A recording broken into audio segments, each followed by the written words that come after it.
പിതാവ് രാജ്യത്തിനായി വീര്യമൃത്യു വരിച്ച് 20 വർഷങ്ങൾക്ക് ശേഷം അദ്ദേഹത്തിന്റെ യൂണിഫോം ധരിച്ച് സൈന്യത്തിൽ ചേർന്ന മകൾ ലഫ്റ്റനന്റ് ഇനായത്ത് വാട്സ് ആണ് പിതാവിന്റെ ഓർമ്മയ്ക്കായി അദ്ദേഹത്തിന്റെ യൂണിഫോം ധരിച്ച് സൈന്യത്തിൽ കമ്മീഷൻ ചെയ്യുന്ന ചടങ്ങിനെത്തിയത്.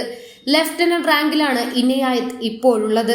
ഇനായത്തിന്റെ പിതാവ് മേജർ നവനീത് വാട്സ് 20 വർഷങ്ങൾക്ക് മുമ്പ് കാശ്മീരിലുണ്ടായ ഭീകര ആക്രമണത്തിലാണ് വീര്യമൃത്യു വരിച്ചത്. ഇനായത്തിന് 3 വയസ്സുള്ളപ്പോഴാണ് പിതാവിന് നഷ്ടമായത്. 2003 നവംബറിലാണ് ശ്രീനഗറിൽ നടന്ന ഒരു ഓപ്പറേഷനിടെ മേജർ നവനീത് വാട്സ് വീര്യമൃത്യു വരിക്കുന്നത്. ധീരതയ്ക്കുള്ള സേനാ മെഡൽ നൽകി അദ്ദേഹത്തെ ആദരിക്കുകയും ചെയ്തിരുന്നു. ചെന്നൈയിലെ ഓഫീസേഴ്സ് ട്രെയിനിംഗ് അക്കാദമിയിൽ നടന്ന പരിശീലനത്തിന് ശേഷമാണ് ഇനായത്ത് മിലിറ്ററി ഇന്റലിജൻസ് കോർപ്സിൽ ലഫ്റ്റനന്റായി കമ്മീഷൻ ചെയ്യപ്പെട്ടത്. പാസിംഗ് ഔട്ട് പരേഡിലാണ് മേജർ നവനീത് വാട്സിന്റെ യൂണിഫോം ഇനായത്ത് ധരിച്ചത്.